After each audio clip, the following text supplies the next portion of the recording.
Website तुम्ही फक्त front एंडचं बघितलेलं आहे की फ्रंट एंडच्या थ्रू तुम्ही वेबसाईट असं डिझाईन करू शकतात किंवा त्याला ग्राफिक्स देऊ शकतात। आता ग्राफिक्समध्ये काय टाकायचं हे पण तुम्हाला हळूहळू शिकवणार, आता लगेच नाही, थोड्या टाइम नंतर तुम्ही शिकणार की कोणत्या हिशोबाने हे टाकायचं। त्याच्यानंतर फ्रंट एंड काय असतं, बॅक एंड काय असतं हे स्लोली बघणार।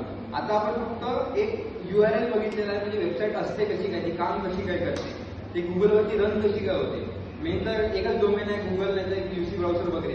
UC ब्राउझर तर आपल्याकडे आता एवढं हे नाही होत की इंटरनॅशनल मार्केटमध्ये वर्क होतं, पण गुगल वगैरे आहे त्या डोमेनमध्ये ती वेबसाईट कशी काय बनवायची ऍक्च्युअलमध्ये आणि तुम्ही कशी काय त्याला काम करू शकता त्या वेबसाईटमध्ये, हे तुम्हाला उद्याला शिकवणार मी, ठीक आहे। आता तुम्हाला फिलहालपर्यंत तुम्हाला काय करायचं की वेगळे वेबसाईट तुम्हाला एक्सप्लोर करायच्या आहेत, वेगळ्या वेबसाईट्स बघायच्या आहेत, शॉपिंगच्या वेबसाईट बघायच्या आहेत, फोटोग्राफीच्या वेबसाईट बघायच्या आहेत आणि त्या हिशोबाने तुम्हाला बघून तुम्हाला थोडीफार आयडिया येईल की या वेबसाईट काम कसं काय करतात, कोणत्या स्क्रीनवर किंवा कुठे टॅप केल्यावर काय